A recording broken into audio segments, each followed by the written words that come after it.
Well, hello everybody, and welcome to this edition of News You Can Use. I'm your host, Thera Martin, and I am delighted for the opportunity to come back into your home or your place of business, wherever it is that you're watching this program right now. Today on the show, I have two dynamic, outstanding, marvelous women who we're going to shine the spotlight on and the work that they do. In the first segment, we're going to talk with Reverend Michelle Simmons. She is the head of an organization called Why Not Prosper. And then when we turn the page on the program, we will shine the spotlight on the Juneteenth Festival, the Germantown Juneteenth Festival, which really all comes out of the Johnson House at Germantown and Johnson in this section of the city. So we'll be talking with Connie Swinson in our second segment. Stay along for the ride. We'll be back in just a moment.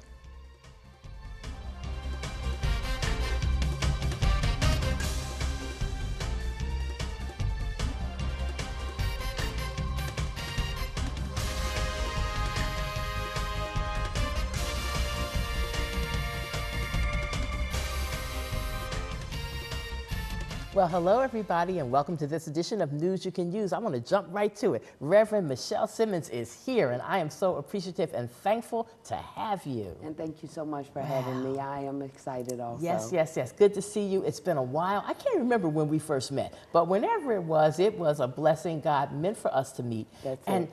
I'm just amazed because God has just used you in such a powerful way. From the time I've known you till now, you just keep going up another level, another level, another level. Every time I see you, I love it. So I was driving along in my car, minding my business. I'm one of those weird people who actually listens to Philadelphia City Council broadcasts. I love it. I love knowing what's going on in my city, what's going on with our elected officials and all of that. So I'm listening to City Council, and it was at the very beginning, and I hear them announce who's going to do the prayer. Yeah. Reverend Michelle Simmons. Well, I pulled over, and I got a little emotional. My eyes got a little teary, and then when you start praying, I really got, so, oh my Lord, just check her out. Then let's fast forward a few more weeks. I'm watching the news, and I see Reverend Michelle Simmons. You had these cute little gift bags that you had put together, you and the ladies who work with you and the volunteers who work with you, and taking them up the state road to one of the prisons where women are staying at this time until they can come home, and you're doing more good work. I can barely keep up. Why not prosper? You're doing it. Yes, absolutely. And you know what? It's all God's doing. You know, I'm just excited to be the visionary and the ambassador, you know, that, you know, supports the formerly incarcerated women, the transition. Yes. You know, I started that program when I had 8 months clean, and I was like, God, what you gonna do with me now? And he was like, you gonna open up a house for women? And I was like, I am. He was like, you sure is? And I was like, Pastor, because I went to the pastor, I said, Pastor, God said, open up a program for women. And it's been 22 years, and I am not tired yet. I love, love, love what I do.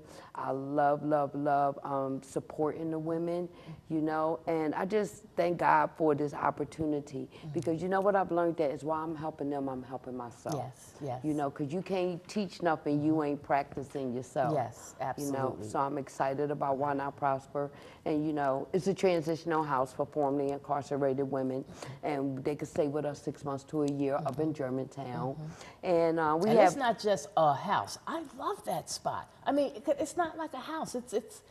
It's so much more. It's really a neat building that God blessed you with to fulfill the vision that he gave you. Yeah, absolutely. I make the house just like my house. When I first opened Why Not Prosper, I would do to that house what I would do to my house. So if I had cushions on my couch, the house had to have cushions. If I wanted to have like the decorative things, I made sure that the spirit, the anointing in the house of Why Not Prosper was going to be welcoming. It's going to be, you know, just satisfying. You know, when I first started Why Not Prosper, I didn't have any money. All I had was this vision to help people, and me and my kids was the staff for a long time. Yes, you know, I operated Why Not Prosper for 10 years with no salary. I remember my kids saying, Mom, you taking our cereal to Why Not Prosper? Uh-oh. Yes, but I'm I'm just so grateful for how the Lord has used me, and how the program is growing, and how, you know, I say this saying every day that the harvest is ripe, you know, and it's an open heaven right now, and that's for everybody. You know, it's a good time to get and create whatever you so desire. you know, and I instill that in the women, I instill that in myself. I'm like, Rev, whatever you want to do, go do it. Yes. And so I'm just having a ball, living beyond my wildest dreams right now. A published author. Tell me a little bit about your book, and is it still available, or did you sell out? No, I always could get some more printed, absolutely. Okay. But I'm in about 4 different books. So my first one was called Why Not Prosper? The Decision is Yours. And my vision was to write something and give counsel to people that was coming home, right? And it was more spiritual, it was more Christian based. And I felt like I had missed a lot of my story out of it trying to be the counselor, okay? So I went back a year later and I wrote Keep It Moving. And Keep It Moving just gives a chronological history of my life. And then the third one was how to open up a transitional house, because so many people was calling me that they wanted to do this initiative and they didn't know how. So I did a checklist, a step-by-step guide. And so those are the 3 books I got out. And I'm in a couple anthologies where it's about 20 authors who have been lifting up their stories, you know, just talking about resilience.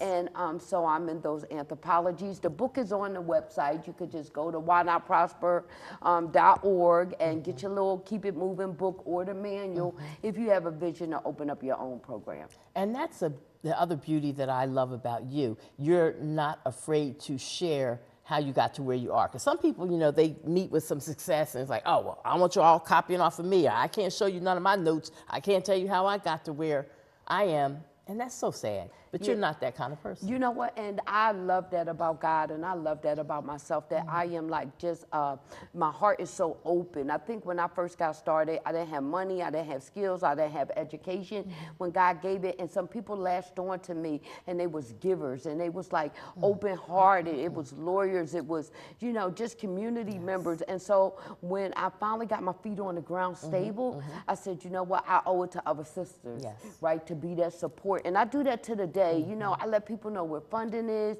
You know, I let people know where the resources are, because I had this one belief, Thera, and that is if I keep my hand tight, I can't get nothing in and I can't get nothing out. And I open it and I release what I know, and then hallelujah, before I know it, more done peeled right back in there. You know, so I like to say that I always want to keep the ball in God's court. You know what I mean? So if I'm so tight with my information or my resources, I'm really just closing myself off to a bunch of opportunities.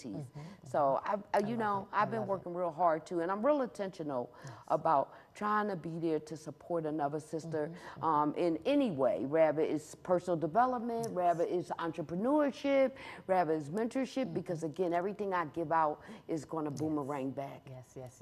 So now, in the little bit of time that we have left, what can you say to our viewing audience about how the program works, how Why Not Prosper works? When a young lady has been released from being away from prison and she's home, but she still doesn't have a place to go yet, so she comes to you.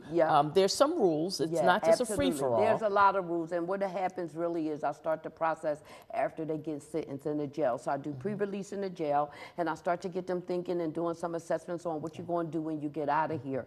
If they don't have nowhere healthy to come home to, they apply to come to Why Not Prosper. They stay with us 6 months to a year. Once they get there, we got some goals, okay? We want to stay clean. That must come first. We want to get your kids back, because that's number one. Mostly all women know and really want their children back. And the third thing is some sustaining wages. So we support them with those goals. And of course, they're coupled with mental health and substance use and trauma. So we're tackling those issues. Real structured program, real dedicated staff. Parenting classes for those that need it? Yeah, parenting, legal classes, workforce development, GED. I mean, anything that a human being would need to be successful, they're going to get it at Why Not Prosper. I'm talking about from banking to home ownership, you know, the whole gamut, because that's real life training at Why Not Prosper, you know, and I'm not going to shelter them from the real world, because they do got to go back out there and embark upon it. Okay. Now, do you all ever do fundraising? Do you fundraise online? Because you're a nonprofit, and the work you're doing is not easy work.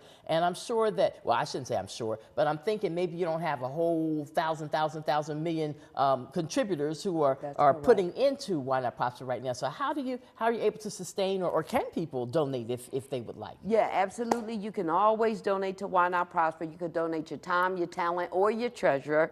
You know, we're always looking for for those resources, right? And sometimes money settles everything, but you also could come and do a cooking class. You also could donate clothes. You also could tutor a woman that needs GED. So there are plethora of issues that people could put their hands to if they want to. And the visionary that I am, I'm always in the community. I'm always looking for the needs of the community and the needs of the women.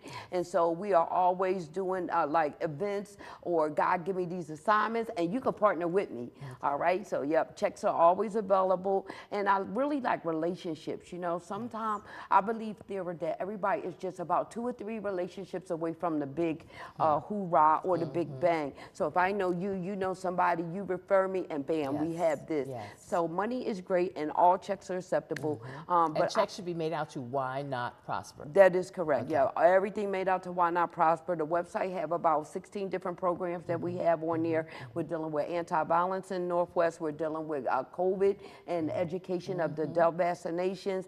We are also doing breaking racial barriers, so people that's running around that have open warrants because the jail are filled with Black and brown people, and it's just increasing rapidly. And so people that's absconding, probably 6,000 people are running around not in compliance with their probation officer. They could come in. We have a case manager there, and we'll help them get legalized, because if they don't turn themselves in, if they don't get legalized, it just starts this downward spiral to nothingness, okay? If I could use that word. So there's a plethora of programs. Please look at the website, www.y-not-prosper.org, and we also have a hotline. There's no reason any formerly incarcerated person in the city of Philadelphia should ever have to go back to jail, because the hotline is available and all the information is on the website. And we're so excited to partner with you. Say that hotline number for us. Hotline is 1-866-C, like the letter C, E-M-E, now, N-O-W 5. So that's 1-866-See-Me-Now-5. That was made up by the girls. And I would totally be remiss if I don't mention the SWAG team. The SWAG team stands for Sisters with a Goal, and that's the social justice arm of Why Not Prosper. So those are the advocates that's been locked up. I mean, I have them from 2 days clean all the way up to doing 35 years. And we're on the front line in the Northwest community, just supporting the community best to our ability, and using our expertise and our lived experiences to drive change. Thank you so much for coming to share about Why Not Prosper. And I know that God is going to keep blessing you and keep you strong, and all your ladies strong, so that you can keep rolling out the great work that you are doing. Thank you so much. And we will stay in touch. And next, you got to come on the radio show. I'll be right there. I love it. All righty, we're going to continue in just a moment here at News You Can Use. Connie Swinson will be coming to tell the Germantown Juneteenth story.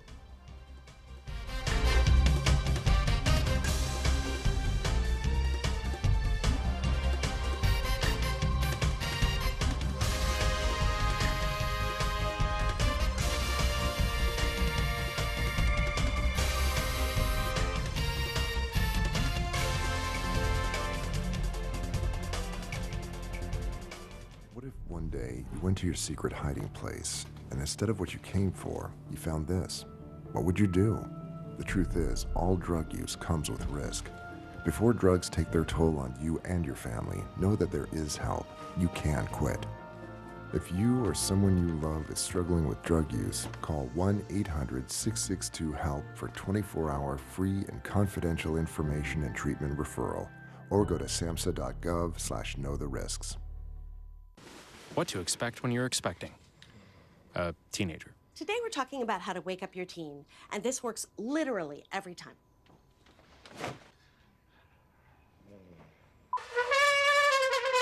Good kisses. Good kisses. You heard how loud I heard. It wasn't you. Yeah. It was the... Is that bacon? You don't have to know it all to be a perfect parent. Thousands of teens in foster care will love you just the same.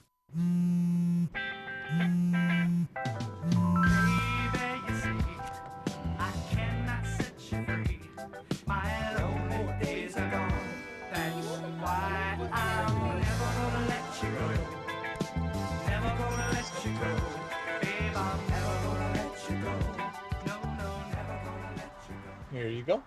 Thank you. Thank you.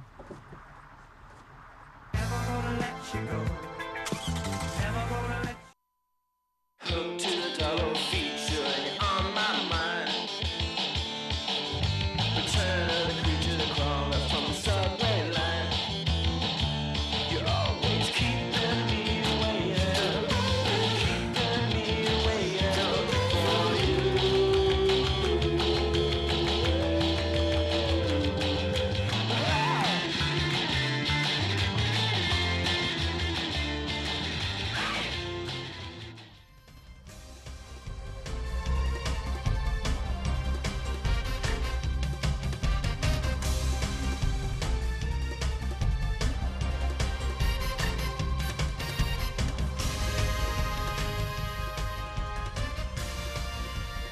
Well, we are back now, and I am so excited because my girlfriend, Connie Swinson, is here. She is the executive director of the Johnson House, the historic Johnson House at Germantown and Johnson Street in Germantown. What a wonderful, wonderful place. And out of that place, you have birthed a wonderful organization, another organization, I should say, or festival that celebrates history, the history of African Americans in particular, and Juneteenth and what that meant, our day of freedom, if you will. And so tell us the story about how the Johnson House helped to birth the Germantown Juneteenth celebration. Well, you know, the Johnson House is an underground railroad station, which means it was a home where those who were enslaved, African Americans who were enslaved, found a place to go on their journey to freedom. And so that history is a precedent for why we celebrate Juneteenth today. Absolutely. And then, so whose idea was it? We need to do a Juneteenth festival right up here in Germantown. Well, I first learned about Juneteenth, some years ago, and I couldn't quite understand it before I ever became the executive director at Johnson House. I met someone named Ron Brown, and we started talking. So, of course, I wasn't the executive director of Johnson House at that time. I was a board member of Johnson House Historic Site. And we put on a program in 1998. We moved from 1998 to 2006. We had our first program in collaboration with the 6300 block of Germantown Avenue Business Alliance and the African American Museum in Center City. So we say that this is our 17th year that we've been celebrating as a festival. And so each year, it seems like it kind of grows a little bit more now. The festival starts at Germantown and Johnson and goes, what, 2 blocks or 3 blocks? Germantown and Washington Lane. Oh, excuse me, see, yep. It didn't always start at Washington Lane, did it? Well, actually, it started at Germantown and Worcester, the site where the first protest against slavery is located. And we had a march from there up to Germantown and Washington Lane. And in 2014, we closed off Washington Lane and Johnson Street and had a street festival that was larger. And so here we are today. Here you are. This is 2023, and it's our 17th year. And in 2016, Philadelphia City Council, through Councilwoman Cindy Bass, introduced a resolution naming our festival the Philadelphia Juneteenth Festival. So. All right, that's awesome, and I'm glad that Councilwoman Cindy Bass recognized what you were doing like that. Like I said, it has grown over the years. Any tidbit you can give us, a little teaser on what folks will see this Juneteenth of the summer of 2023, which it's not on June 19th. It doesn't fall on June 19th this year, which is an actual Juneteenth day. But the date this year will be? Well, we always have our celebration on that Saturday. And so it's June 17th this year. The holiday is the 19th, and that's a holiday across the state. But every year we have a panel discussion around a social advocacy issue. Last year it was housing inequity in Black and brown communities losing generational wealth. And we focused on that advocacy issue. We have many over the years, but what you can expect when you come is we have an area that's dedicated to children having fun, live animals, moonbounds, face painting, food, magic, balloon art, you name it, it's there. It's in a safe area. We always have a major main stage, and thank you for serving as our host for so many years. I enjoyed it. We allow that main stage to be used by any performers that want to sing, dance. We have reenactments. And the reenactments are historic reenactments. Tours of historic sites, So people, like on Juneteenth Day, folks, for your celebration on the 17th this year of 2023, folks can go on tours inside the Johnson House possibly, or some other locations? We stopped the tours inside the Johnson House because it got to be too much with running a major festival. The event, right. But there are tours in other sites that are open. Many things for us to do that day, lots of activities, major vendors. Last year we had 90 vendors. Ooh. So this is all free and open to the public. And we fundraise for that event because we want people to learn about the history. That's the focus. Are there any other partners that you want to shout out while we're talking about the great folks that helped you to put this together? Oh, yeah. Many of the businesses in the block. We have Wells Fargo funded us a couple of times. Einstein, which is now Jefferson. We have the banks, Philadelphia Phillies, many banks, many corporations. So it's a real fundraiser for Johnson House to share the opportunity to learn more about our history. History is so very important. Like I say to young people all the time, if you don't know where you came from, how are you gonna know where you're going? This is important. And we have an institution like the historic Johnson House sitting right there at the corner of Johnson and Germantown. I just feel like everybody from Philadelphia at some point in time should be came up there and had a tour and spent some time and learned some history and get the flavor of Germantown, because Germantown is a very special part of Philadelphia. Well, we do our part, and we have over 4,600 4th and 5th graders visit Johnson House between January and mid-May, free of charge, in History Hunters Youth Reporter Program. Very good, very good. All right, so now for vendors who might want to be engaged in the Juneteenth Festival that's happening on June 17th of 2023, and or for entertainers who think they can take the stage and do a good job, how can they be in touch to see if they fit the bill? Well, we have on our website, there's a page dedicated to Juneteenth. There's the vendor application. There is the call for performers, www.johnsonhouse.org. Easy, easy to remember. All right, we like that. www.johnsonhouse.org. That's how you can log on and find out more information about the Germantown Juneteenth Festival. This is the 17th year, and it's happening on June 17th of this summer, 2023. You're going to start at you started at 10 noon. Noon. We start at noon, and we go to 7. Okay. All right. And you're always looking for volunteers too. People who want to come out and help. Yes, we are looking for volunteers. That's on our website as well. Okay. Now, if a nonprofit wants to be involved, do they have to spend a certain amount of money for a table and a space? We have, well, all of the historic sites can table, no cost. But information resources, $50. That includes your table and 2 chairs. And you will have an opportunity to share your information with thousands. Yeah, absolutely. Right. Absolutely. So it's going to be fantastic. It's going to be fantastic. And I congratulate you and the team for making it so that you've carried out for 17 years now. And we know it's going to be another great one. Thank you very much. So you don't necessarily want people to start calling the Johnson House to ask information. It's best that they go online to the website, www.johnsonhouse.org. Yes. I prefer people do that because most people at this time are calling for information. They want to vend. They want to perform. And it's better to go on the website to fill that out, and someone will contact you and follow up quickly. Okay. I also remember that you used to do like workshops or seminars on the side in the back garden, which is beautiful. At the Johnson House. Will that happen this summer too? Yes. Harriet Tubman is always out there reenacting. Good. William Still, reenactor. And many more.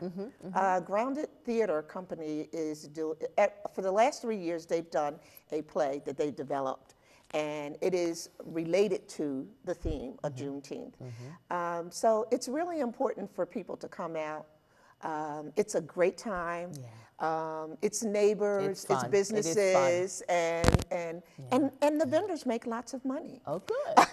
And that should be music to their ears. Yes. I thank you so much for coming. We really appreciate this. I feel like I got the inside skinny before all the rest of the media in town to talk a little bit about Juneteenth, to shine a spotlight on the Germantown Juneteenth Festival, and we're wishing you all the best on that day. Thank you, my dear. I thank you so much. And that just about wraps it up for this edition of News You Can Use. I'm Thera Martin, and we've had a blast with you today, shining the spotlight on two dynamic women making a difference in the northwest section of the city of Philadelphia. Don't forget, everybody, now, save the date for June 17th. I know this is a little bit of an early preview, but the beauty about LaSalle TV is that they will play this show again and again and maybe again. And so people will see it and be reminded to come out for Juneteenth and support the Germantown Juneteenth Festival. We also want to remind you that there's a primary election coming up. It's Tuesday, May 16th. Vote like your life depends on it, because it really, really does. We'll be deciding who's going to be the next mayor in 2024, the 100th mayor for the city of Philadelphia. We've got 17 city council seats that are up for grabs. We've got